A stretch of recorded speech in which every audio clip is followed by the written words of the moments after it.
Hello hi नमस्ते सम्पूर्ण समाजने युट्युब फ्यामिलीमा welcome back to my mini vlog. आज फेरि तपाईँहरूलाई स्वागत गर्न चाहन्छु मेरो सानो मिनी भ्लगमा।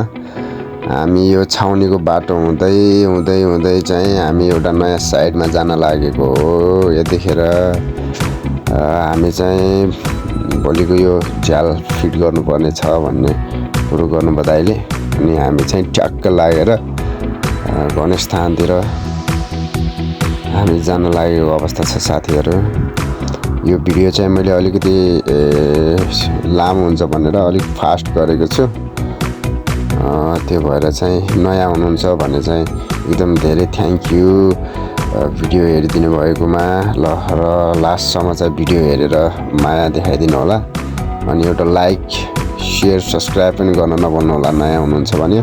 पुरानो हुनुहुन्छ भने चाहिँ सो त थ्याङ्क यू भन्न चाहन्छु। अहिले मेरो यो 232 सब्सक्राइबर बढ्नु भएको छ। थ्याङ्क यू अहिलेसम्म मलाई माया गरेर यसरी सब्सक्राइब गरिदिनु भएको छ। र हामी यसरी भित्रभित्र भएर ट्याक्कै हामी साइडमा आइपुग्न लागेको अवस्था छ साथीहरू। यहाँ पौराणिक धारा हेरेर फेरि हामी सटलक्कै भित्रतिर आयौँ। हामी यहाँ पार्किङ गरेर हामी थोरै यो घर पछाडि हो। घर पछाडि चाहिँ अस्ति लिएको झ्यालहरू चाहिँ यो चौकसहरू सबै फिट गरिसकेको अवस्था रहेछ, राखिसकेको अवस्था रहेछ। यहाँ हाम्रै घर बनेको थियो त्यो चौकसहरू चाहिँ। अनि भोलि काम गर्ने खापा झुन्डाउने भनेको चाहिँ ठ्याक्कै यही अगाडिकै घर यो 3वटा झ्यालमा रहेछ 9वटा खापा। अनि हामी साइड हेरेर फर्किसक्यौँ साथीहरू। ब्याक टु कारखाना फर्किँदैछौँ।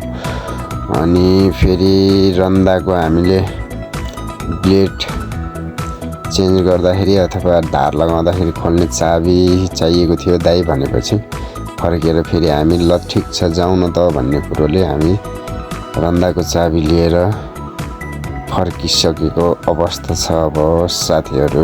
यो प्रकाश इलेक्ट्रिकल वर्कसपबाट हो हामीले लिएको। अनि फर्किने क्रममा आज मेरो टाँका काट्ने दिन। टाँका काट्न चाहिँ म ड्रेसिङ गर्न आइराखेको यो छाउनी साइडतिरको यो अङ्कलको यो मेडिकलमा टाँका काटेर फर्किसक्यौँ हामी साथीहरू। फर्किने क्रममा चिसो खाएर अगाडि आएर पसलमा भिडियोलाई अन्त्य गरेँ।